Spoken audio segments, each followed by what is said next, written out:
Baik, Assalamualaikum warahmatullahi wabarakatuh. Waalaikumsalam warahmatullahi Waalaikumsalam wabarakatuh. warahmatullahi wabarakatuh. Selamat malam, salam sejahtera semuanya. Semoga kita selalu dalam keadaan sehat, jasmani dan rohani. Bismillahirrahmanirrahim. La haula wala quwata illa billah. Asyhadu an la ilaha illallah wahdahu la syarika lah. Wa asyhadu anna Muhammadan abduhu wa rasuluh. Allahumma shalli ala sayidina Muhammad wa ala ali sayidina Muhammad. Syukur kepada Allah Subhanahu wa taala, salawat serta salam semoga terlimpahkan tercurahkan kepada junjungan kita Nabi Agung Nabi besar Muhammad sallallahu alaihi wasallam beserta keluarga dan sahabatnya, dan semoga kita semuanya mendapatkan syafaatnya, keberkahannya fi dunya wal akhirah. Amin. Allahumma amin. Selamat malam, salam sejahtera, selamat datang di pertemuan kedua, yaitu tentang sindrom dan stres. Menyelami sindrom dan stres antara realita dan salah paham. Membuka mata, menjernihkan hati, menguatkan jiwa. Yang terhormat Bapak Ibu semuanya yang hadir, kami ucapkan terima kasih kehadirannya, partisipasinya pada malam hari ini. Semoga kita pada malam hari ini bisa termotivasi, teredukasi, terutama di dalam pengobatan terapi tradisional. Karena di dalam terapi tradisional sangat banyak aspek-aspek yang perlu kita perhatikan. Yang terutama adalah sindrom dan stres. Maka dari itu, saya melakukan riset dari penanganan berbagai macam peliknya penyakit. Saya mengatakan 90%, ya, 90% penyakit bisa ditangani. 10% adalah teknis. Nah, terutama bukan terkadang, penyakit parah itu diakibatkan berawal rata-rata itu dari sindrom dan stres. Itu fakta di lapangan. Banyak. Baik dari penyakit-penyakit yang terberat, ya, kanker, apapun itu penyakitnya, jantung lain sebagainya. Itu bermula akar permasalahannya dari sindrom dan stres.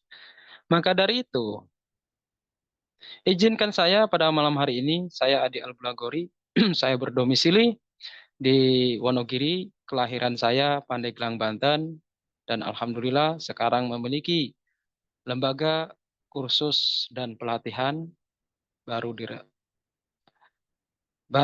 bulan puasa kemarin terrealisasi, ya, dan Panti Sehat Al-Bulagori PT Sinergi Ilahiyah Indonesia. Insya Allah semuanya sudah legalitas dan berizin. Alhamdulillah silaturahim pada malam hari ini. Semoga kita pada malam hari ini keberkahan dan keridhaan Allah Subhanahu wa taala yang kita harapkan untuk kita lebih maju lagi, lebih mendalami lagi, lebih belajar lagi, terutama tentang terapi tradisional.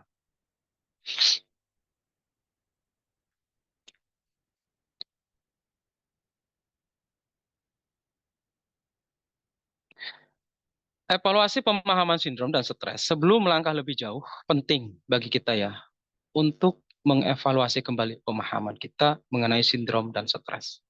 Pemahaman yang benar akan menjadi dasar dalam penanganan yang tepat. Sindrom dan stres bukan hanya masalah mental atau emosional, namun dapat berimbas pada fisik dan mempengaruhi kualitas hidup seseorang. Nah, tadi yang saya katakan, sebelum kita melangkah lebih jauh, makanya saya sering mengatakan bahwa saya itu lebih lama ngobrolnya apabila saya menemukan penyakit yang kira-kira itu menyangkut tentang mental, ya, ataupun psikisnya. Saya telaah dulu. Terus saya gali dasar-dasarnya, ya. Benar-benar saya bisa menemukan titik permasalahan yang dialami oleh klien. Saya gali. Makanya kadang saya memberikan ruang untuk mereka untuk mengadu kisah pelik kehidupannya. Begitu. Apa itu sindrom? Sindrom adalah sekumpulan gejala atau tanda-tanda yang muncul secara bersamaan dan menunjukkan suatu kondisi kesehatan tertentu. Sindrom ini bisa terjadi akibat gangguan fisik maupun fisiologis dan seringkali mempengaruhi keseimbangan tubuh secara keseluruhan. Gejala-gejalanya dapat sangat bervariasi, mulai dari rasa cemas, gelisah, hingga gangguan tidur yang berkepanjangan. Nah, tentunya ini adalah masih ringan ya, lanjutan dari kemarin. Ini masih hal-hal yang biasa ketika kita capek, ketika kita lelah, ketika kita emosional, itu termasuk juga sindrom ya, gitu. Apa itu stres? Stres adalah reaksi tubuh terhadap tuntutan atau tekanan yang datang dari lingkungan sekitar. Stres dapat bersifat akut, berlangsung dalam waktu singkat, atau kronis, terjadi dalam jangka waktu panjang. Nah, stres ya tentunya kita terkadang tekanan kebutuhan ya, ya kan? Tidak tidak tidak bisa kita pungkiri. Mulai kita gelisah, lain sebagainya. Nah, itu tidak bisa kita pungkiri, ya. Akan tetapi, bagaimana kita yang bisa minimalisir ataupun yang normal secara akaliah mampu minimalisir dalam keadaan seperti itu. Jangan sampai kita berakibat fatal dalam artian stres berkelanjutan. Akhirnya apa? Anak, keluarga, istri dan lain sebagainya menjadi korban egois kita, begitu. Nah, kebetulan kemarin malam itu ya malam Kamis sabarnya kita ada pengobatan massal tentang orang stres dan salah satunya itu ada orang yang depresi 10 tahun kita bawa ke Kali itu. Cuman saya nggak sempat memikirkan video ya. Pentingnya memahami sindrom dan stres, seringkali sindrom dan stres dibiarkan begitu saja tanpa penanganan yang tepat karena banyak orang yang tidak menyadari bahwa kondisi tersebut adalah gejala dari masalah yang lebih besar. Pada akhirnya, ini bisa berujung pada masalah kesehatan yang lebih berat. Oleh karena itu, pemahaman mendalam tentang kedua kondisi ini sangat penting bagi setiap praktisi kesehatan. Nah, ini. Jadi, terkadang kita ini banyak yang mengabaikan, bahkan diri kita sendiri. Ngerti-ngerti kita ada permasalahan, misalnya contoh nih, banyak yang terjadi kasus. Ketika ada permasalahan di pekerjaan, ketika dia tidak bisa mampu mengontrol, akhirnya di rumah ini kena imbasnya. Padahal masalah kita di luar. Kenapa bisa terimbas ke keluarga?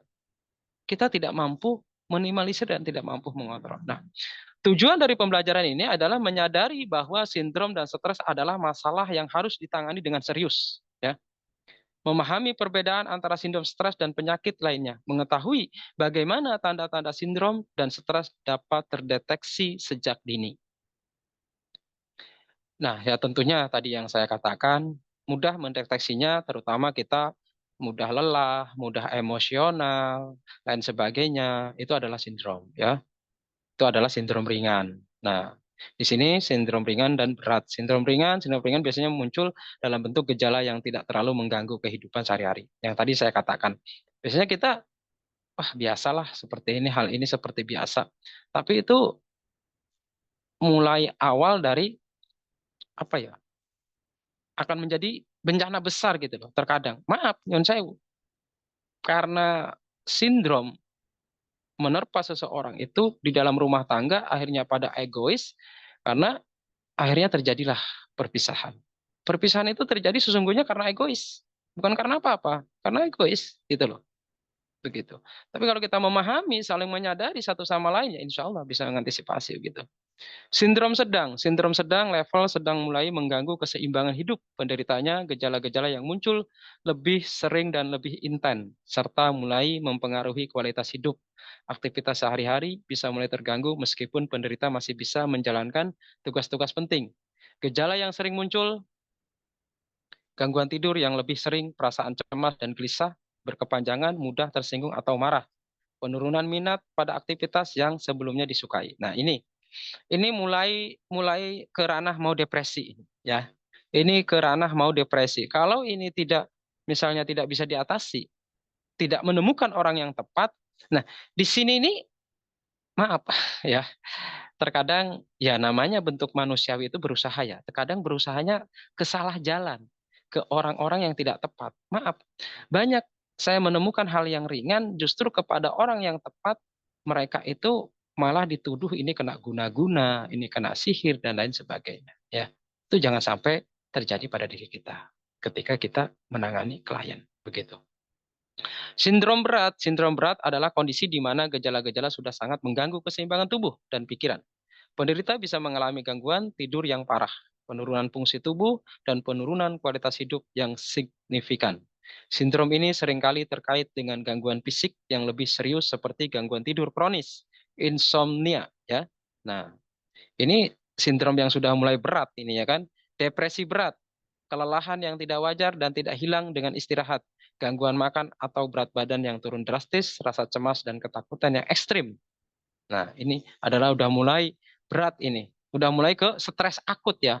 Stres akut versus kronis. Stres akut adalah respon tubuh terhadap tekanan atau kejadian tertentu yang terjadi dalam waktu singkat. Biasanya stres jenis ini bersifat sementara dan akan mereda setelah penyebabnya hilang atau setelah tubuh beradaptasi. Gejala yang sering muncul pada stres akut antara lain peningkatan detak jantung, keringat berlebihan, gangguan tidur, sementara perasaan cemas yang berlebihan namun bersifat sementara. Tapi bersifat sementara pun, ini kalau menemukan orang yang tepat ya bisa teratasi. Tapi kalau tidak tepat, maaf, banyak orang yang mati mendadak itu dikarenakan stres, ya, kelelahan. Ketika jantung itu memompa cepat gratis, belum lama ini itu seorang apa itu LVG ya, sering mengirim gitu ya, itu mati mendadak di tempat saat menurunkan gas LPG. Masih muda. Apa penyebabnya? Ya, serangan jantung. Serangan jantung itu diakibatkan itu tadi tekanan dan kelelahan lain sebagainya sehingga detaan jantung ini memompa akan sangat cepat. Nah, tubuh tidak bisa mengkondisikan secara otomatis. Ya. Stres kronis terjadi ketika tubuh terus-menerus berada dalam keadaan tertekan dalam waktu yang panjang. Stres ini dapat menyebabkan gangguan serius pada kesehatan fisik dan mental. Gejala-gejala stres kronis bisa mencakupi kelelahan berkepanjangan, penurunan daya tahan tubuh, gangguan pencernaan seperti asam lambung, mudah sakit kepala atau migrain, depresi atau kecemasan berkelanjutan. Nah, berbicara tentang stres kronis, waktu itu ada seorang keluarga ke sini, suami istri ya datang ke tempat saya.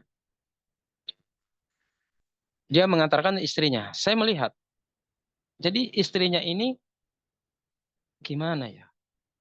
Waktu itu benar-benar tidak memiliki untuk hidup ataupun semangat hidup gitu ya. Semangat hidup. Saya pikir kenapa orang ini gitu. Singkat cerita, ketika saya sentuh, gini misalnya, itu sakitnya pindah-pindah. Pindah ke kepala, ya kan? Saya sentuh kepala. Pindah ke sini, pindah ke punggung, ya kan? Pindah ke pinggang, pindah ke kaki. Saya mencoba mendalami. Oke, saya diam.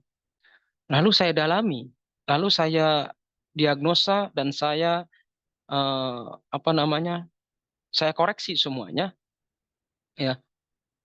Nah, beliau ini mencetuskan, suami istri ini mencetuskan bahwa saya kena guna-guna. Oke, saya terima, ya. Oke, kami tampung semuanya itu. Terkena guna-guna. Ya memang jelas, dia secara medis nggak ada penyakit. Sudah ke medis, berkali-kali tidak ada penyakit. Ya, disentuh, itu berpindah-pindah. Pindah ke sini, sakit di sini, sakit di sini, sakit di sini. Jadi kalau kita tidak mendalami secara detail, secara menyeluruh, fix itu adalah guna-guna. Tapi saya tidak mau tertipu sampai di situ. Saya dalami terus, ya, dalami terus, terus karena kami ada majelis dzikir, kebetulan hadir di dalam rutinan. Waktu itu saya sentuh, oke, kita mulai majelis dzikir. Nanti setelah habis dzikir kita teruskan, begitu. Akhirnya singkat cerita, habis majelis dzikir, saya berikan minum, ya kan, air putih. Lalu beliau bisa ngomong dan bisa bercerita. Nah, di situ saya gali bahwa dia saya sakit ini, sakit ini, sakit ini. Oke, kami tampung. Usut punya usut. Singkat cerita, depresi, dia punya tekanan karena pisah dari suaminya ya seperti itulah, ya, gitu. Sangat-sangat tekanan batin yang mendalam, gitu. Alhamdulillah dengan pendekatan, dengan rutin, akhirnya keluarga ini bisa keluar dari tekanan batin itu. Saya tidak mengenal, bukan sanak saudara. Alhamdulillah, sampai sekarang ya bertahun-tahun setiap lebaran itu ke tempat saya. Setiap lebaran gitu loh ya. Setiap lebaran itu ke sini. Selalu gitu loh ke tempat saya. Setiap lebaran itu. Gitu. Nah, maka dari itu kita dalami. Ya gitu. Mengapa membedakan gejala itu penting ya? Dengan mampu membedakan gejala sindrom ringan, sedang, dan berat, serta membedakan stres akut dan kronis, seorang praktisi akan lebih mudah menentukan jenis penanganan yang tepat. Misalnya, sindrom ringan, mungkin cukup dengan teknik relaksasi atau pijat sederhana. Sementara sindrom berat memerlukan penanganan lebih intensif seperti terapi atau konsultasi dengan profesional praktisi. Tujuan pembelajaran membedakan tingkat keparahan sindrom, ringan, sedang, berat, memahami perbedaan antara stres akut dan kronis, mengetahui langkah-langkah penanganan yang tepat berdasarkan tingkat keparahan gejala. Nah, tadi yang saya katakan. Maka kalau kita memahami di sini, tidak mudah kita itu menyimpulkan sembarangan, ya. Apalagi tanpa dasar, ya kan? Apalagi tanpa dasar, langsung kita menyimpulkan atas akal dan pemikiran kita dan ego kita, gitu. Wah ini, iya ini guna-guna ini begini dan begitu. Ya ntar dulu, kan begitu. Kita dalami dulu, ya, gitu. Nah ini adalah studi kasus nyata. Nah tadi yang saya katakan ini ya, cuman hanya mempersingkat saya terus di sini. Kasus stres yang dikirakan guna-guna, ya. Seorang wanita, nah ini nih yang ini ya 35 tahun, ya memang itu 30 tahun. Nah, ini di sini yang apa saya bahasakan dengan formalnya ya, datang ke pusat terapi dengan keluhan sering merasa gelisah, sesak dada dan tidur lain sebagainya. Nah, yang tadi saya ceritakan ini. Ya, itu adalah tekanan batin sindrom. Tekanan batin yang sangat luar biasa, yang sangat luar biasa gitu. Benar-benar ya dalam kondisi seperti itu sudah ya problem dengan keluarga, suaminya seperti itu sudah menipu juga dan sebagainya. Benar-benar ya seorang wanita ya ditinggalkan anak dalam keadaan seperti itu, terus banyak yang apa namanya seperti itulah pokoknya ya, yang tidak bisa terbayangkan tekanan batinnya begitu. Nah ini secara formal saya sarankan ya di situ relaksasi dan sebagainya. Nah ini adalah kesalahan diagnosa yang sering terjadi. Salah mengaitkan dengan penyakit mistis. Banyak kasus yang bermula dari stres atau sindrom, namun akhirnya dianggap sebagai gangguan mistis atau sihir. Padahal dengan pendekatan yang tepat, masalah tersebut bisa ditangani dengan cara yang lebih ilmiah dan manusiawi tanpa harus mengaitkannya dengan hal-hal yang tidak rasional. Kenapa saya katakan seperti ini? Gini, kalau senior dari guru saya mengatakan begini, kalau masalah jengges, jengges itu sihir ya bahasa Jawanya. Kalau masalah jengges, sihir, jin, paling gampang dan paling mudah. Kenapa? Memang iya. Jadi secara rasional begini, jin pada dasarnya itu tidak mau ketemu dengan seseorang yang memiliki ilmu, ya, yang memiliki kelebihan, mereka tidak mau. Ya, ketika mereka hadir kepada seseorang yang memiliki keimanan, ya, apalagi keimanan ya, ataupun ketakwaan kepada Allah Subhanahu Wa Taala, yakin, maka jin ini merasa terganggu. Jadi maaf, kami sering menangani hal-hal seperti itu ya. Sering juga menangani hal, -hal seperti itu. Jadi bisa membedakan mana mereka ini kena sihir dan mana yang tidak gitu loh. Ya. Jadi sangat jelas perbedaannya jauh gitu loh. Perbedaannya jauh ya. Makanya jangan kita itu sekali-kali mengait-ngaitkan ya. Apalagi di sini maaf yang hadir misalnya ada nih yang senang-senang mistis ya. Ya, ada misalnya. Jangan kita terburu-buru mengaitkan tentang hal-hal yang seperti itu, begitu ya. Makanya pembelajarannya yang bisa diambil adalah pentingnya membedakan antara gejala fisik dan psikis. Perlunya pendekatan holistik di dalam diagnosa dan penanganan sindrom dan stres. Sensitivitas terhadap kondisi pasien serta empati untuk mendengarkan dan memahami masalah yang dihadapi. Nah, kita berikan empati ya, mendengarkan dan memahami masalah yang dihadapi oleh klien agar kita bisa nantinya mengurai akar permasalahannya, pita merahnya di mana. Nah, di situ. Lalu kita bisa menentukan penanganan apa yang tepat begitu. Korelasi sindrom stres dengan penyakit berat. Stres adalah sindrom sering dianggap sebagai masalah yang ringan atau sementara. Namun jika tidak ditangani dengan baik, keduanya bisa berkembang menjadi gangguan yang jauh lebih serius dan berhubungan langsung dengan penyakit berat.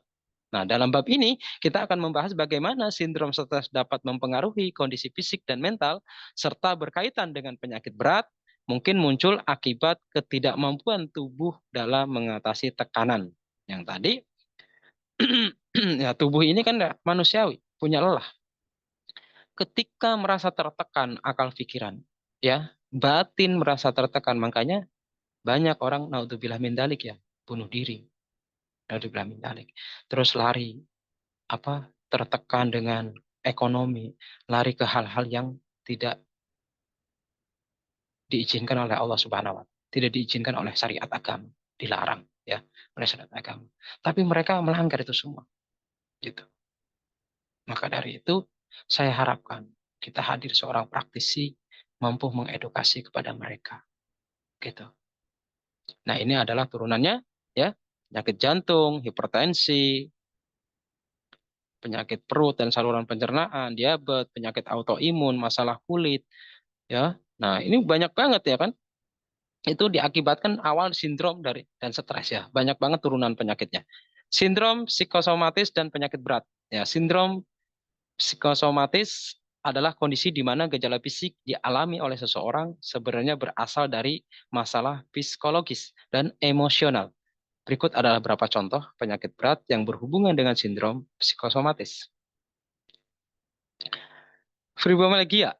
Sindrom ini menyebabkan rasa sakit berkelembutan pada otot dan jaringan ikat tubuh. Banyak penderita fibromyalgia yang memiliki riwayat stres atau trauma emosional yang belum terselesaikan. Nah, ini terkadang maaf, mungkin kita pernah ya pegel misalnya.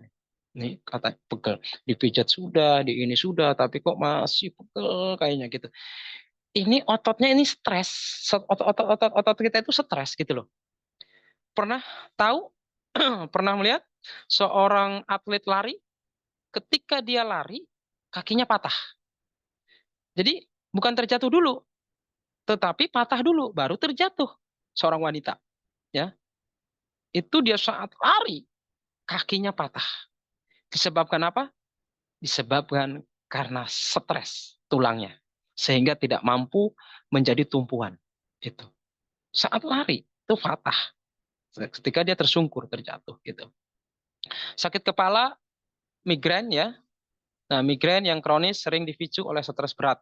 Ya, penyakit jantung tadi yang dikatakan kanker. Dampak fisiologis yang lebih dalam tidak hanya mengaruhi tubuh secara fisik, sindrom stres juga dapat menyebabkan gangguan mental yang serius yang dapat memperburuk kondisi kesehatan seseorang. Misalnya depresi berat, tadi yang saya katakan ya, gangguan tidur, insomnia. Nah, jadi tujuan pembelajaran ini adalah memahami hubungan antara stres, sindrom, dan penyakit berat, mengidentifikasi tanda-tanda awal stres yang dapat berujung pada penyakit serius, mempelajari cara mengelola stres dan sindrom secara holistik untuk mencegah penyakit berat. Kesalahan fatal, salah menuduh guna-guna dan dampak psikologis pada korban tuduhan. Nah, inilah ya. Tuduhan mengenai guna-guna atau santet seringkali muncul ketika seseorang mengalami keluhan fisik atau psikis yang tidak dapat dijelaskan dengan jelas. Dalam banyak kasus, tuduhan semacam ini tidak hanya salah, tetapi juga dapat memiliki dampak yang sangat merusak, baik bagi orang yang dituduh maupun bagi yang membuat tuduhan. Oleh karena itu, penting untuk memahami bagaimana kesalahan menuduh guna-guna dapat berdampak secara psikologis dan sosial. Ya, ini banyak yang terjadi di kalangan masyarakat. Hampir saya temuin semuanya. Ketika mereka kepada, ya tadi yang saya katakan, manusia berusaha hal yang wajar untuk kesembuhan ya. Nah, akan tetapi, itu tadi, langsung menyimpulkan kena guna-guna. Itu jangan sampai terjadi pada diri kita. Mengapa tuduhan guna-guna bisa muncul? Tuduhan guna-guna biasanya muncul sebagai upaya mencari penjelasan atas peristiwa atau kondisi yang sulit dipahami. Berapa faktor yang sering memicu tuduhan semacam antara lain gejala fisik atau psikis yang tidak dikenal. Nah, ketika seorang tiba-tiba mengalami gangguan kesehatan seperti sakit tidak kunjung sembuh, nah depresi berat atau kecemasan yang luar biasa ya tanpa adanya penjelasan medis yang tadi saya katakan ya. Jadi kalau diceritakan itu banyak yang saya temui. Ini salah satunya.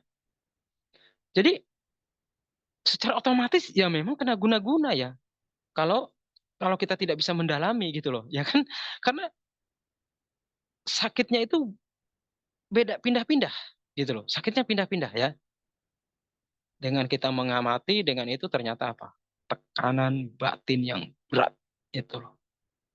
Pengaruh sosial dan budaya ya. Di beberapa daerah, komunitas mempercaya terhadap dunia gaib masih sangat kuat. Dalam konteks seperti ini, tuduhan guna-guna bisa muncul sebagai bentuk reaksi terhadap fenomena yang tidak dapat dijelaskan secara ilmiah. Ya, gitu. Ya, memang sebagian juga banyak. Dalam artian, memang kalau mereka kolbu syirnya bersih, ya bisa. Justru orang-orang yang saya kenal, ataupun saya berguru dengan mereka, dengan kolbunya bersih, mereka tidak mau mengatakan hal itu guna-guna. Kalau memang itu ada guna-gunanya. Misalnya contoh, saya memahami. Saya dari dulu itu dipesan oleh eh, paman saya ataupun saudara saya, nah kalau kamu besok besar nanti, kalau mengerti hal sesuatu, jangan pernah kamu bercerita, jangan pernah kamu mengatakan. Saya bilang kenapa? Nanti kamu akan tahu. Ketika saya belajar dengan guru ruhani, ya, di situ saya tahu jawabannya. Gitu. Nah, ini adalah tuduhan guna-guna memiliki dampak yang sangat serius. Benar-benar orang yang dituduh kena guna-guna, itu mereka merasa tertekan. Contoh yang kayak kemarin nih, yang belum lama, yang saya share videonya. Dia apa di kemo karena mengidap penyakit kanker otak menurut medis. Tapi saya minta biodata dari medis, nggak ada. Ini yang saya buat bingung. Nggak ada biodatanya katanya. Begitu. Dia kemo 3 kali dinyatakan selesai, sudah selesai sembuh. 1 bulan kemudian, permasalahan baru datang. Kakinya lumpuh. Dan eh, perutnya melembung. Dari dulu, dia berbagai macam cara pengobatan medis ataupun terapi lain sebagainya. Nah, salah satu praktisi ada yang mengatakan kena guna-guna. Keluarga putus harapan. Keluarga bingung. Lalu keluarga siapa sih kok orang tega-teganya dengan rasa dendam, dengan rasa kesal gitu. Akhirnya saya ditelepon tim saya ya kan bahwa karena tim saya yang ini belum bisa menangani penyakit kronis gitu kan. Akhirnya saya datang ke lapangan, terjun ke lapangan, saya ingin tahu. Akhirnya saya interogasi secara detail akar permasalahannya. Situlah ketemu titik poinnya. Pernah jatuh dari atap dan ternyata bapak ini mudah emosi, ya. Ibaratnya kalau orang Jawa itu kecentok sitik, dia langsung emosi, ya. Kesenggol sedikit itu langsung meluap emosinya. Nah, di sini ketemulah benang merahnya. Akhirnya kita edukasi kepada keluarganya, lain sebagainya. Alhamdulillah keluarganya bisa tersenyum, lain sebagainya ya, bisa menerima. Akhirnya saya tangani dengan metode sinergi ilahiyah. Alhamdulillah yang tadinya dimiringkan sakit, dipegang sakit, didudukan sakit, alhamdulillah bisa didudukan gitu dengan izin Allah tentunya ya.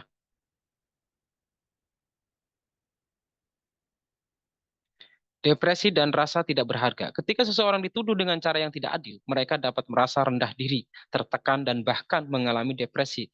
Tuduhan ini dapat membuat mereka merasa tidak diterima oleh lingkungan sosial dan merasa kehilangan harga diri. Nah, ini banyak yang terjadi di lingkungan, ya. Banyak seperti ini, fenomena seperti ini, ya. Bukannya sering, saya temui terus gitu loh ya, menambah beban dan sebagainya.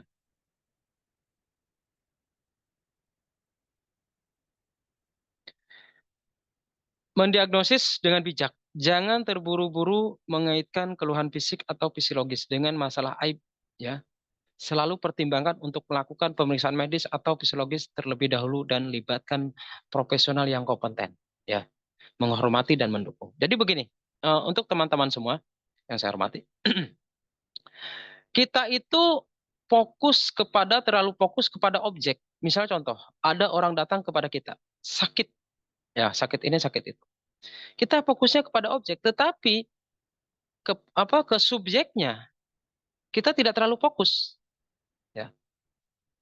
Makanya saya mengatakan di jenjang 6 bulan itu lebih ke skill, ya. Di jenjang 6 bulan itu jangan, kalau kita seorang praktisi, jangan terfokus kepada objek, ya.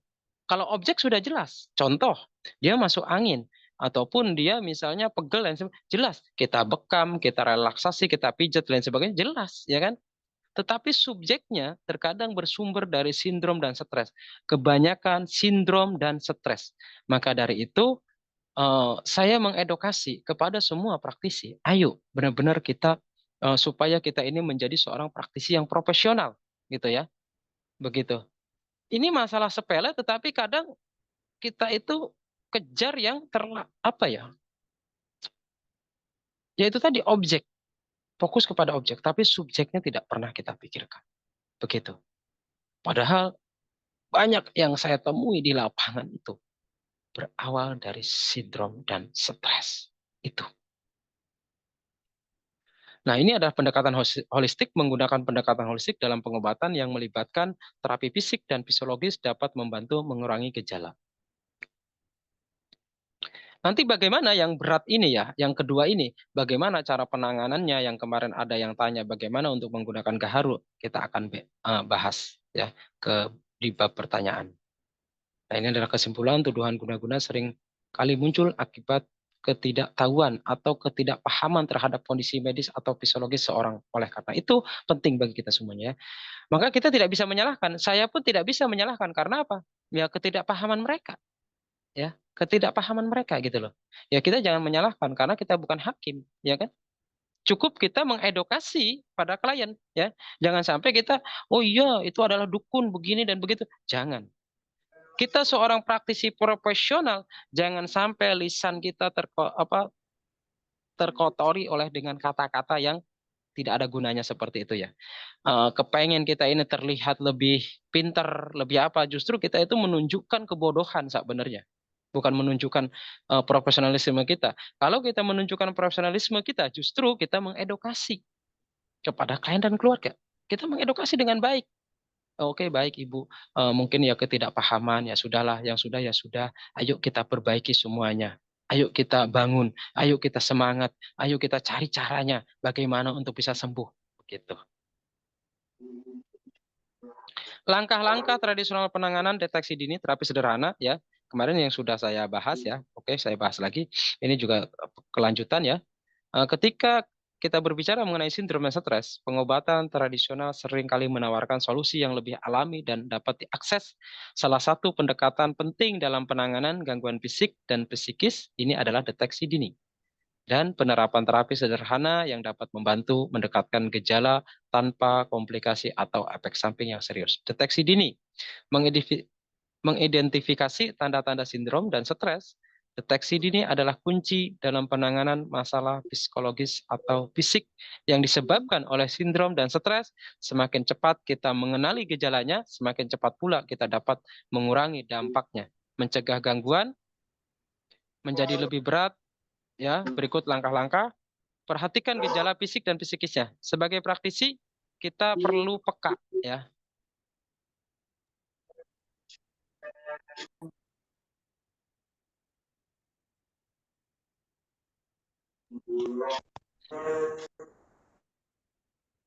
Ini ada suara, maaf. Oh, dibisukan nggak bisa ya?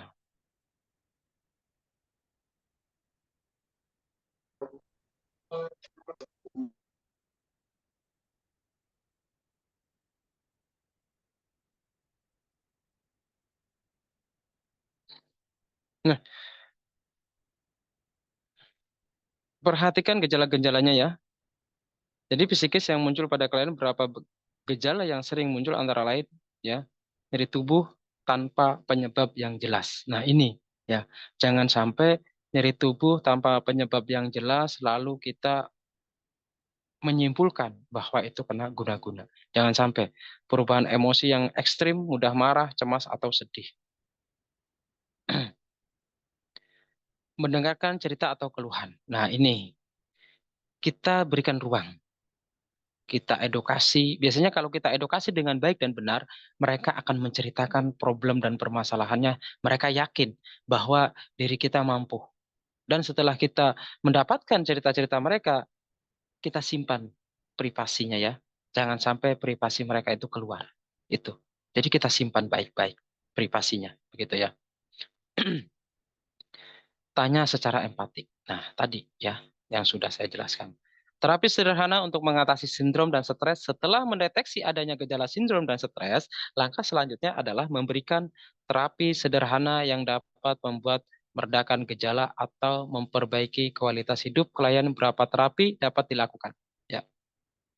Sebelum saya lanjut, sebelum saya lanjut, bisa dipahami sampai sini? Silakan. Bagaimana?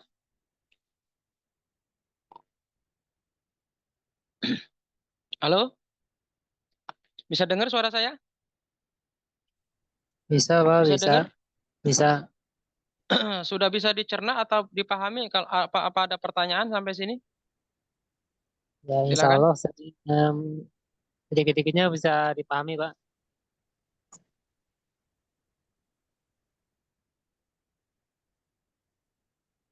Tidak ada pertanyaan sampai sini? Tidak, Pak. Tidak ya. Baik, saya lanjut.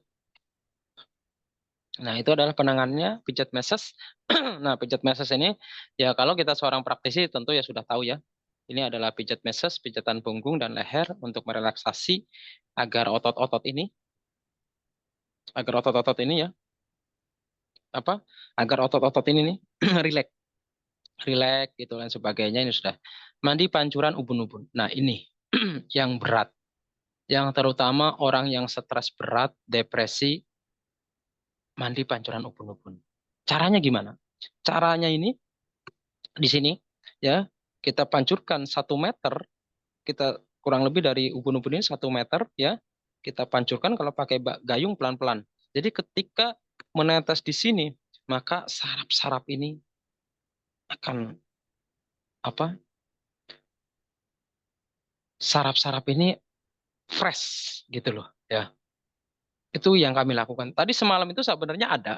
Jadi dia depresi 10 tahun. Karena saya sangat sibuk ya. Jadi tidak tidak sempat saya bikin video karena saya untuk kalau sudah nangani itu saya tidak terfokus kepada video saya. Makanya dari dulu ya tidak jarang punya biodata gitu jarang. Karena dulu kami tidak bermedsos dulu itu. Dulu itu tidak bermedsos. Padahal di setiap malam kami itu mengurusi orang-orang seperti itu. Setiap malam gitu. Ya sekarang cuma hanya tinggal berapa gitu di tempatnya senior saya. Gitu. Mandi pancuran ubun-ubun ya itu tadi. Itu cepat, benar-benar cepat reaksinya. Ya, bahkan yang stres ringan, 1 kali penanganan itu perubahannya sangat luar biasa, sangat drastis, langsung perubahannya, benar-benar gitu. Ya, manfaat selain meredakan stres, mandi ini dapat merangsang aliran darah ke kepala dan wajah, meningkatkan sirkulasi serta memberikan sensasi relaksasi yang mendalam. Gitu. Akupresur, ya, ini adalah akupresur titik 3 Yin Jiao terletak di bagian dalam lutut, membantu mengurangi kecemasan dan stres. Titik Senmen terletak di telinga, ya, di sini nih, di sini, ya. membantu menangani pikiran dan meningkatkan relaksasi. Titik Hegu terletak di tangan, ya. Sangat berguna untuk meredakan. Kalau di tangan di sini sama di sini ya. Sini dia. Tuh, relaksasi ya, kita relaksasi gitu. Nah, itu di tangan. Nah, penggunaan ramuan herbal tradisional adalah cara lain sangat efektif dalam membantu tubuh meredakan stres. Beberapa ramuan yang dapat digunakan antara lain teh, yaitu chamomile ya. Chamomile itu seperti apa ya? Dia agak biru-biru gitu. Kalau nggak dia agak kecoklatan, ada begitu. Coba di online ada ya gitu. Nah, itu dikenal dengan sifatnya menenangkan dan sering digunakan untuk membantu tidur dan meredakan kecemasan ya. Jahe dan kunyit, kedua rempah ini memiliki sifat antiinflamasi yang dapat membantu mengurangi rasa sakit dan memperbaiki sirkulasi darah. Lavender ya, bunga ya, itu bisa, tentu kalau bunga lavender itu kadang susah ya. Nah, itu bisa diganti dengan lain. Minyak lavender ataupun bunga lavender, minyak esensial lavender dapat digunakan untuk relaksasi melalui pijatan ringan dan area leher atau sebagian aromaterapi. Intinya minyak lavender ini untuk aroma wangi itu bisa diganti ya, bisa diganti dengan gaharu lain sebagainya, tapi gaharu yang jangan yang nyengat. Gaharu ini kan berapa versi. Yang aromanya aromatik, yang aromaterapi ya. Wanginya itu kalau kita mencium gaharu ini wanginya lembut gitu loh, wanginya enak. Waktu saya dulu sering bakar dan sering menggunakan minyaknya gitu untuk aromaterapi. Dan perlu diketahui, gaharu ini kita membakar gaharu ya. Saya searching di Google, eh, cari pengetahuan dulu sebelum kita mengkultuskan bahwa ini bid'ah, ini sesat. Tidak, ini adalah memang ada hadisnya gitu loh ya. Gaharu itu ada hadisnya gitu kan. Dan perlu diketahui ya, ketika kita menangani non medis, kita bakar gaharu, mengucapkan salam dan sholawat, itu langsung reaksi. Sering saya lakukan. Makanya saya kalau menangani non medis, saya tidak pernah kebanyakan ini. Saya cukup hanya 3 kul, sholawat, fatihah, gitu. Kadang tercukup hanya sholawat, gitu. Cukup hanya sholawat terkadang gitu. Kalau hanya non medisnya ringan, kan gitu. Non medis itu kan tingkat-tingkatan. Kalau non medisnya ringan, terkadang cukup dengan sholawat udah reaksinya luar biasa gitu kan. Itu. Yoga, meditasi itu menggunakan doa atau zikir untuk fokus dan menenangkan pikiran. Lebihnya ke tafakur ya. Saya kalau ke klien begini. Jadi tafakur itu adalah menyelami diri sendiri gitu ya. Jadi dia lebih tafakur, lebih diam dan tafakur. Kebetulan kami ada majelis zikir, ya kami ajak mereka untuk berzikir. Ketika mereka berzikir, merasakan tenang, merasakan lega dan merasakan lainnya. Terus kita di situ memberikan motivasi, memberikan edukasi gitu. Nah, itu bisa kita arahkan ya. Mungkin kalau kita punya amalan-amalan dari guru, ya silahkan diarahkan. Jangan memberikan amalan kepada klien-klien kita tanpa dasar, jangan ya. Jangan. Saya tidak menyarankan itu. Karena apa? Nanti efek akibatnya gitu. Memang doa-doa itu baik, tapi kalau kita, oh ya nanti ada ini ya, Ibu ada apa? Sesi tanya, di mana minyak gaharu pesannya? Waktu itu saya sering apa? Ada saya waktu itu kita langsung sulingan ya, cuman mahalnya luar biasa Ibu. Itu tuh yang grade apa namanya, grade B ya, itu 3 mili 250 ya. Waktu dulu saya nggak tahu sekarang ya. Oke, kita lanjut. Penguatan diri dengan pengobatan tradisional, setiap individu memiliki cara yang berbeda dalam merespon stres dan sindrom. Oleh karena itu, pengobatan tradisional harus disesuaikan dengan kondisi dan kebutuhan setiap orang. Sebagai praktisi, kita harus bijak dalam memilih terapi yang tepat untuk klien dan senantiasa memberikan pendekatan yang bersifat menyeluruh, baik dari segi fisik maupun emosional. Terapi tradisional seperti yang telah dijelaskan di atas dapat membantu meredakan gejala, tetapi lebih penting lagi untuk mengenali penyebab mendasar dari sindrom dan stres yang dialami. Langkah-langkah deteksi dini dan pendekatan yang holistik dapat membantu mencegah kondisi ini berkembang menjadi gangguan yang lebih serius. Nah, yang sudah dijelaskan dari awal tadi itu bisa membantu. Akan tetapi kita lebih pendekatan tadi itu. Kita memberikan ruang ketika kita memberikan edukasi yang positif kepada klien kita, ya, baik klien ataupun teman, mereka akan bercerita karena mereka percaya bahwa kita bisa menyelesaikan problemnya. Dan mereka percaya bahwa kita bisa menampung problem-problem mereka. Makanya tidak jarang orang berkeluh kesah. Hampir setiap hari saya mendapatkan notifikasi WA ya. Kemarin itu malam ada lagi udah berapa deret-deret itu. Setiap hari saya mendapatkan seperti itu gitu. Ya kita tampung semuanya gitu loh. Memang sudah resiko kita kan gitu. Kita edukasi ini sebagai bentuk amal jariah kita kan gitu. Bentuk amal jariah kita. Membangun mental praktisi yang bijak. Sebagai praktisi dalam bidang pengobatan tradisional, sikap mental yang bijak dan seimbang sangat diperlukan untuk memberikan layanan yang terbaik kepada klien. Tugas kita bukan hanya sebagai pengobat fisik ataupun terapi, tetapi juga sebagai pembimbing yang membantu klien melalui proses penyembuhan, baik secara fisik maupun psikis. Dalam menjalankan peran ini, ada dua hal penting yang perlu ditekankan, sikap empati dan pendekatan ilmiah. Nah, ini sikap empati dan pendekatan ilmiah. Ketika kita empati, ya, sikap empati kita kepada mereka, maka mereka akan menceritakan di dalam lubuk hatinya. Kita jangan memanfaatkan mereka ketika kita seperti jangan sampai memanfaatkan keadaan itu ya, dijadikan bisnis jangan. Justru kita dekati, kita berikan edukasi, pencerahan dan sebagainya gitu. Maka ini akan otomatis dan sistematis. Kalau mereka merasa terima kasih kepada kita, terbantu, itu pasti akan memberikan lebih tanpa perlu kita meminta. Itu yang terjadi pada kami. Ya dulu kami mengurusi setiap hari itu ada 15 atau 20 orang. Itu dari berbagai macam-macam. Ketika mereka dititipkan oleh orang keluarganya, bahkan yang tidak ada keluarganya gitu. Ya ada keluarganya, maksudnya kakak adik gitu ya, ibunya nggak ada, orang tuanya nggak ada. Ketika titipan kepada kami, lepas mereka. Sedangkan kami tidak ada yang bekerja. Untuk kebutuhan sehari-hari dari mana? Ya alhamdulillah ada aja gitu untuk mereka itu. Kan begitu. Ya dari inilah ketika merasa terbantu, mereka akhirnya memberikan lebih, membawa beras dan lain sebagainya gitu. Menghindari penilaian cepat, jangan terburu-buru untuk memberikan kesimpulan atas solusi tanpa benar-benar memahami masalah yang dihadapi klien. Setiap orang unik dengan latar belakang dan pengalaman hidup yang berbeda. Jadi penting untuk menghindari penilaian yang terburu-buru ya. Nah ini jangan sampai kita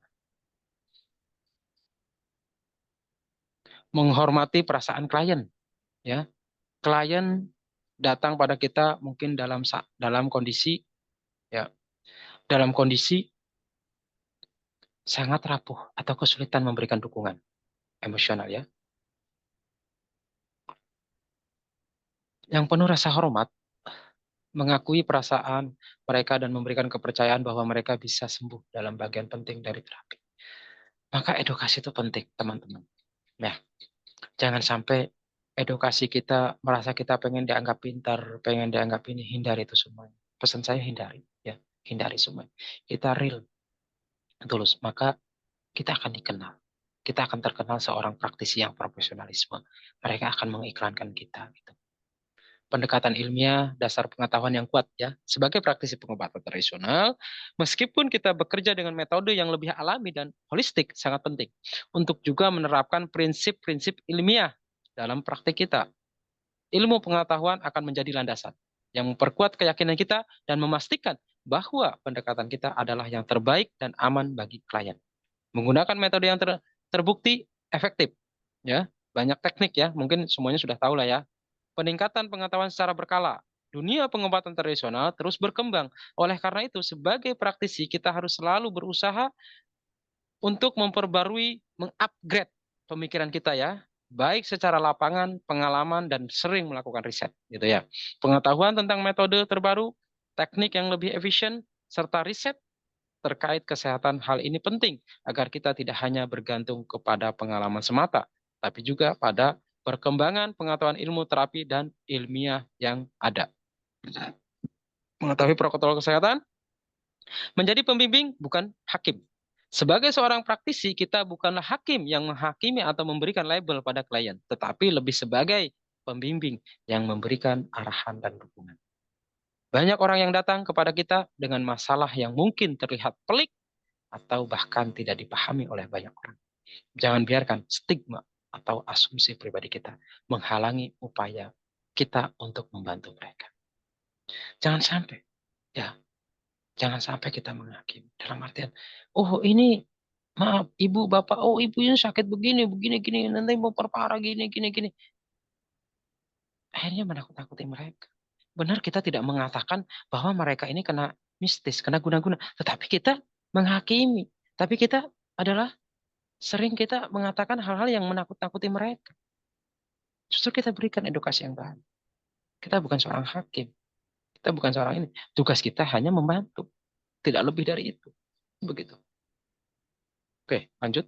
Memberikan pilihan bukan paksaan.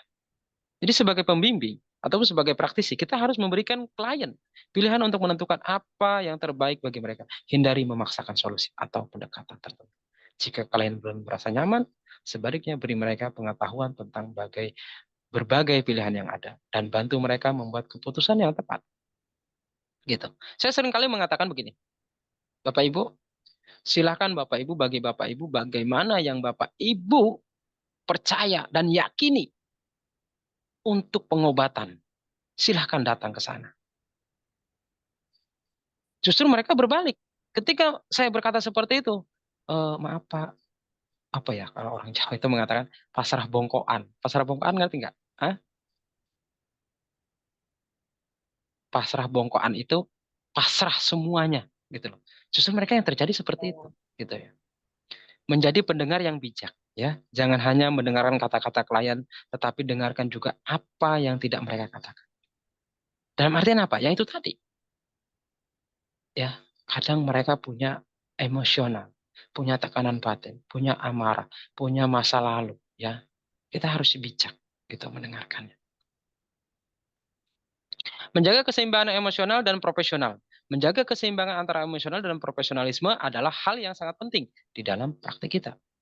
Kita harus bisa menjaga jarak emosional agar tidak terpengaruh oleh masalah pribadi klien. Nah, ya, tetapi juga tetap hadir dengan hati terbuka untuk membantu mereka. Keseimbangan ini memungkinkan kita untuk bertindak secara objektif dan rasional sambil tetap mengedepankan empati. Ya. Jadi jangan sampai kita terbawa emosional. Ya tadi saya katakan, oh Pak, saya itu katanya diguna-guna. Oh iya, ibu ini kena guna-guna nih, gini, gini, gini. Nah, justru kita malah terbawa kan begitu. Gini, jangan sampai kita seorang praktis seperti itu ya. Kesimpulannya menjadi praktis yang bijak berarti memiliki kemampuan untuk memahami perasaan orang lain tanpa menghakimi serta memiliki pengetahuan ilmiah yang mendalam untuk memberikan terapi yang aman dan efektif sebagai pembimbing. Kita harus mampu memberikan arah dan dukungan yang penuh perhatian sambil tetap menjaga integritas dan profesional. Nah, ini adalah penutup ya. Sebagai praktisi pengobatan tradisional, kita memegang tanggung jawab besar dalam membantu masyarakat mengatasi berbagai masalah kesehatan. Namun, lebih dari sekedar penyembuhan fisik, kita juga berperan dalam memberikan pemahaman yang benar tentang bagaimana masalah seperti sindrom dan stres dapat mempengaruhi kesehatan seseorang. Oleh karena itu, sangat penting untuk selalu mengedepankan pengetahuan, empati, dan kebijaksanaan dalam setiap langkah yang kita ambil. Pesan moral untuk para praktisi. Ilmu adalah cahaya, bukan senjata. Ilmu yang kita miliki bukan untuk digunakan sebagai alat untuk menghakimi atau menilai klien, tetapi untuk membantu mereka menemukan jalan keluar dari masalah kesehatan yang mereka alami. Semakin kita menambah pengetahuan kita, semakin kita bisa menjadi penerang bagi orang lain dan kegelapan. Sebagai praktis, kita harus selalu ingat bahwa tugas kita adalah membantu, bukan menghakimi. Ya, ingat, kita hanya membantu, bukan menghakimi. Tidak berhak bagi kita menghakimi. Oh, ini begini, tidak berhak. Kita hanya membantu mendengar keluhannya dan kita mengedukasi kan supaya kita benar-benar menjadi seorang praktisi, seorang profesionalisme. Ketika kita menjadi seorang profesionalisme, kita menunjukkan rasa empati kita menunjukkan seorang profesional, maka kita akan dikenal oleh mereka tanpa perlu kita berikan. Maka seorang praktisi itu keuntungnya double. Double. Yang saya alami ya. Udah kita diiklankan gratis ya. terus kita diberikan lebih kan gitu. Empati adalah kunci keberhasilan. Ya, pengobatan tradisional tidak hanya ditentukan oleh teknik atau terapi yang kita gunakan, tetapi juga oleh sikap kita terhadap klien. Empati yang kita tunjukkan akan mempercepat proses penyembuhan mereka. Gitu. Mengutamakan keseimbangan ilmu dan hati. Dalam setiap tindakan kita, keseimbangan antara ilmu yang kita kuasai dan hati yang penuh dengan kasih sayang sangat penting. Terapi yang efektif tidak hanya datang dari keterampilan praktis, tetapi juga dari bagaimana kita mengaplikasikan pengetahuan tersebut dengan penuh perhatian dan kasih sayang. Catatan penting untuk semuanya, modul ini lebih dari sekedar teori. Ini adalah undangan untuk kita semua, untuk merenung dan bertindak dengan lebih bijaksana. Setiap praktisi yang berkomitmen untuk memperbaiki dirinya harus siap untuk belajar dari pengalaman kasus nyata. Dalam setiap pengalaman adalah pelajaran berharga. Gitu ya. Menilai kembali pemahaman yang ada. Gitu. Siap mengaplikasikan ilmu dengan bijaksana. Ingat bahwa menjadi praktisi pengobatan tradisional yang sukses bukanlah hal yang instan. Itu adalah hasil dari kerja keras, ketekunan, dan keinginan untuk terus belajar dan berkembang. Tidak pencapaian besar tanpa tantangan. Dan setiap tantangan adalah peluang untuk tumbuh. Jangan pernah berhenti belajar, jangan pernah merasa puas dengan apa yang sudah kita ketahui. Setiap klien datang kepada kita membawa cerita dan pengalaman yang unik. Dan kita harus siap untuk membantu mereka dan cara yang sesuai dengan kebutuhan mereka. Ya, selamat berjuang para praktisi. Kita buka dengan sesi tanya jawab dan edukasi selanjutnya penanganan lebih lanjut. Oke, silahkan. Itu adalah yang dari tadi bisa dipahami ya semuanya. Saya harapkan tadi bisa dipahami, bisa dicerna dengan baik dan benar, sehingga kita bisa ada kesimpulan ataupun ada gagasan dan pandangan. Ya, bagi untuk teman-teman mungkin yang sudah mengalami ataupun penanganan ini, saya persilahkan. Silahkan, pertanyaan.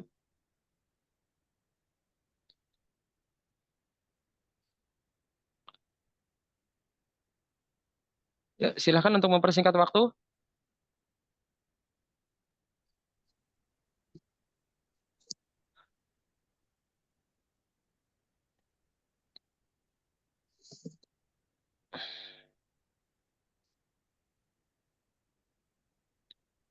Silahkan. Assalamualaikum warahmatullahi wabarakatuh. Waalaikumsalam warahmatullahi wabarakatuh. Ibu dari mana ibu nih? Yanti Pak dari Tangerang. Oh iya, Ibu Gianti. Assalamualaikum, sehat Ibu ya? Lupa saya. Ya, silakan Ibu. Ya, kebetulan saya tadi masuk lambat ya. Sekilas Ya, saya baik. memang nggak begitu memahami dari awal. Tapi di sini saya mau nanya yang di terapi untuk air pancuran jadi kucur ya di ubun-ubun. Iya, iya Ibu.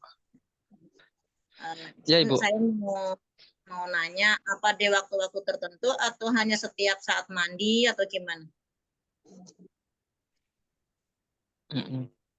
Baik. Cukup Ibu itu. Ya itu aja. Makasih. Cukup Assalamualaikum ya. warahmatullahi wabarakatuh. Ya. Waalaikumsalam warahmatullahi wabarakatuh. Baik, untuk teman-teman semuanya ini juga mewakili. Untuk mandi pancuran, apakah itu di waktu-waktu tertentu ataupun bagaimana? Ya. Kalau kita waktunya luang, kalau saya menangani, terutama saya menangani orang yang ini untuk orang yang stres berat ya. Kalau orang itu stresnya ringan, misalnya contoh nih, eh, malam misalnya, habis isya ataupun jam 9 lah, nggak apa-apa. Ya, habis isya nggak apa-apa. Lebih baik malam. Karena malam itu di samping airnya celes kan gitu ya, ke sini. Kalau nggak pagi, kan gitu ya, gitu. Kalau stresnya ringan. Jadi, caranya itu adalah di sini ya, pakai selang ataupun pakai dikocorkan. Kalau bisa kita dulu yang mulai kita bacain doa, sholawat ataupun apa, terserah yang kita bisa ya. Bismillah dengan izinmu ya Allah. Ya, setelah kita tangani, setelah kita relaksasi ya begitu ya. Tapi jangan habis bekam ya, awas ya. Hati-hati kan nggak boleh kalau habis bekam ya. Habisnya kita habis relaksasi ataupun apa. Kalau misalnya ibu berani, Yang kayak kemarin tuh dipraktekkan flash totok darah. Itu lebih cepat. Habis ditotok darah, dimandikan. Ya, semprot tepat embun-embun. Tapi kalau stresnya berat, kalau saya pribadi, itu jam 12 ke atas saya nanganinnya. Jam 12 ke atas saya nanganinnya. Kalau stres berat ya, kalau stres berat. Tapi kalau stres ringan ya silahkan. Lebih baik pagi ataupun malam habis isya. Begitu Ibu.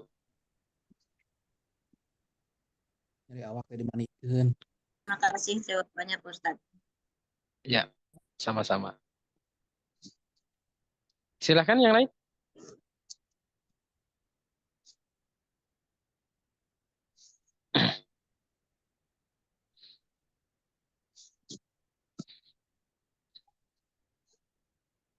Assalamualaikum Mbak Silakan. Ustadz. Assalamualaikum Mbak Ustadz. Waalaikumsalam. Ya, Perkenalkan, waalaikumsalam. saya Nurkolis dari Semarang tadi ya. Ya Oh ini iya, ya silakan Pak Nurkolis. cerita sedikit. Kebetulan ada tetangga saya sudah sekitar Iya, 5 bisa buka tahunan. kameranya, Pak Nur? Ya, Bisa buka kamera? ya. Oh ya sebentar. Susah ya. Susah Pak. Oh ya udah. Iya, Ya ya kebetulan silakan. ada tetangga saya udah sekitar 6 tahun itu lebih. Waktu itu masih kelas 2 SMP.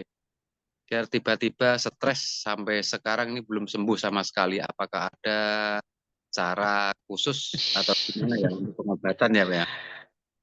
Iya, baik Pak. Itu berarti sekolah ya Pak, dari sekolah SMP ya? Iya, dari SMP kelas 2 itu saya ingat tuh sampai sekarang mungkin udah ya 7 tahunan lah. Berarti Jadi sekarang tiap itu kalau dia kelas 2 SMP berarti sekarang sudah dewasa ya 18 atau 19 tahun ya, gitu iya ya. sekitar itu. Baik Pak. Iya. Iya, cukup Pak, begitu Iya, terima pertanyaannya. kasih atas jawabannya. Ya udah cukup Iya, Pak. Ya, terima kasih. rata-rata Pak. Ya, Kalau itu dari sekolah SMP, itu biasanya hasil dari bully Pak. iya. Biasanya Pak. Iya, biasa loh ya. Ini yang saya temukan di lapangan, kalau anak sekolah itu bully Pak.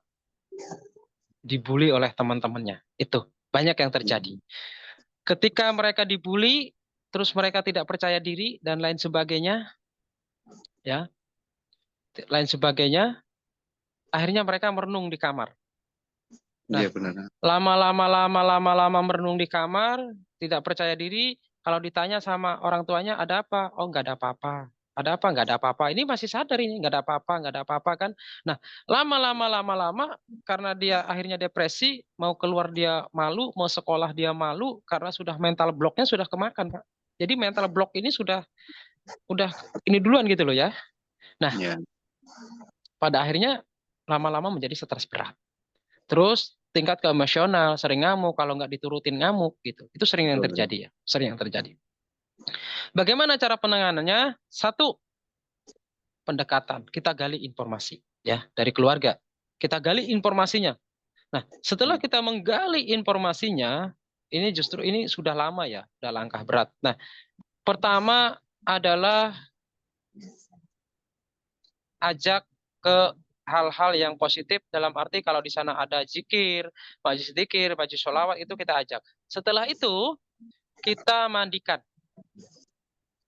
ya, kita pijat kepalanya, kita mandikan itu malam hari.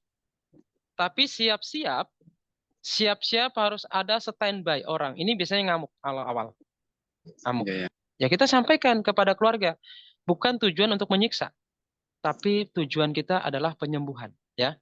Kita harus sampaikan. Ditakutkan takut ngamuk, Pak. Karena yang terjadi itu, yang dialami ya, yang kita alami rata-rata ya, rata-rata. Tapi ketika mereka tersadar, mereka akan malu. Nah, cara penanganannya itu adalah jangan sampai diberikan luang. Itu berturut, Pak. Jadi berjenjang, Pak. Terus biasanya kalau saya itu sampai seminggu, Pak. Gitu. Begitu ya, Pak ya. Pak Nurkolis. Ya. Jadi coba edukasi berikan ke tetangga dan itu seminggu gitu ya gitu. Silakan gunakan, Pak Nurkolis memiliki kemampuan spiritual, silakan gunakan. Tetapi saya hindari dengan hal-hal yang mistis ya, hindari ya, hindari dengan hal-hal Soalnya yang mistis ya. Ya, kalau di kampung kan sering dikaitkan sama yang mistis itu. ya lumrah Pak, lumrah karena kurang pemahamannya itu lumrah kalau di kampung sama aja ya. Apalagi Jawa Tengah ini, ya Jawa Tengah, Wonogiri itu gitu, waduh, orang masuk angin aja dikaitkan dengan mistis Pak. Iya. Ya, Tiap hari itu pergi terus orang itu suka jalan-jalan tuh enggak karuan sampai sekarang tuh masih. Orang tuanya iya. sampai situ. Iya, bingung itu. Maka dari itu, panjenengan hadir, apalagi tetangga ya, panjenengan Iya, rundingan dulu, edukasi dulu, iya, lain sebagainya. Ya, insya Allah nanti saya pandu. Gak apa-apa, nanti video call. Ya, iya. insya Allah saya pandu gitu. Nah, itu ya siap-siap seperti itu. Ya, bila Jadi perlu malam di hari ya sana Pak ya. kalau ada, iya, malam Malam hari, hari Pak. ya. Seperti itu malam hari. Itu lebih efektif. Jadi jam 12 ke atas. Jadi nih keluarga nih ajak ngumpul dulu. Misalnya ya naik Jowo kan ya wedangan lah. Habis wedangan Iya. ya kalau punya ada misalnya majelis sholawat, majelis dzikir ya silahkan digunakan dengan sholawatan, dengan apa lain sebagainya ya. Gitu. Nah anak itu deketin Pak. Jadi kita mendekati orang seperti itu, kita masuk ke ranahnya. Apa yang dia paling sukai? Hmm. Ya, kita masuk ke ranahnya. Ya, supaya kita bisa mendekati dulu, Pak. Bisa kita kendalikan. Iya. Makanya kalau saya menangani seperti itu, kita masuk ke ranahnya mereka, ya kan? Gitu. Bahkan dulu awal-awal tuh sering hilang dia sampai ke Purwodadi pakai motor sendiri, Eh, tahu sampai ke Demak, tahu-tahu pergi kemana hmm, gitu. Nggak pamit sama sekali, pakai motor habis bensin di jalan baru iya. di-share nanti ya. Oh iya iya. Sering pergi Baik, ya. Pak. Mm-mm. Ya. Jadi begitu ya, Pak Nurkolis ya. Iya, Ya. ya, terima kasih ya. Mm-mm. Ya, sama-sama. Baik, Pak. Ya, berkah ya, Pak ya, selalu. Semoga berhasil Amin. ya, Pak. Amin. Mm-mm. Ya, silakan yang Kasih ya. lain. Iya.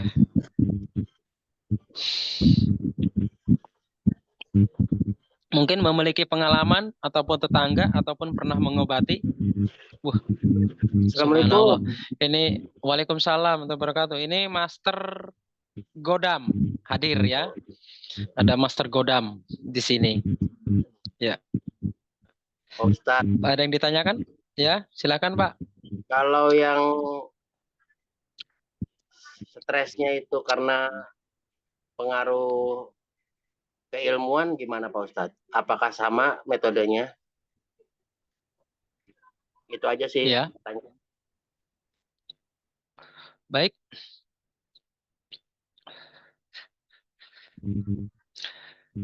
Stresnya karena keilmuan. Baik. Nah, kita lihat dulu Pak. Apakah keilmuannya tanpa guru? Biasanya rata-rata tanpa guru ya. Apakah dia memiliki guru? Contoh misalnya ada nih Pak seseorang. Ada seseorang stres, dia memiliki guru, dikasih amalan oleh gurunya, suruh mengamalkan berapa ribu gitu ya kan. Ternyata yang terjadi apa?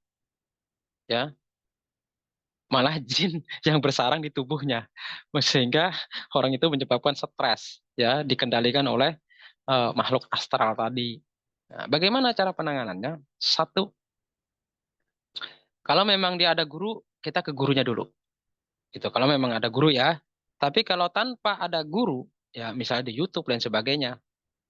Nah, ini kita dengan pendekatan, tetap kita dengan pendekatan, kita lihat polanya dia, apa yang paling dia sukai dan sebagainya. Memang ada teknik khusus, Pak.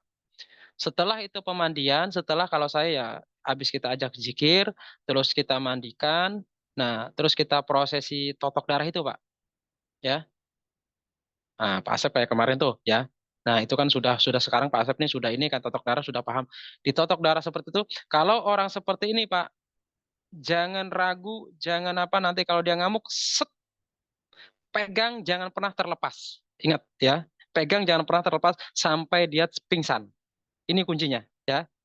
Ketika dia pingsan, kalau memang kita memiliki lebih, itulah proses pengeluaran menggunakan sinergi ilahiyah, Pak. Cukup itu dengan sinergi ilahiyah mampu, Pak. Keluarkan semua energi-energi negatif, terutama di pusat kolbunya. Ya, setelah dia tersadar, kita tepuk-tepuk, terus jangan menghakimi, kita jangan pendekatan. Dengan pendekatan kalau dia sadar, kita bilang pendekatan terus, lalu kita cepat mandikan. Bagusnya itu dengan air sudah dibacain ataupun ruqyah ataupun dengan air gaharu, Pak. Itu sangat bagus. Begitu Pak Asep.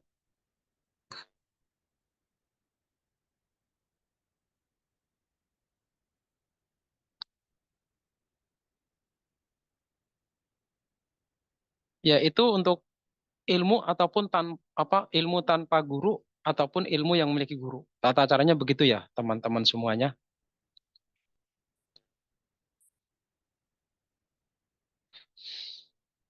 Silahkan, yang lain.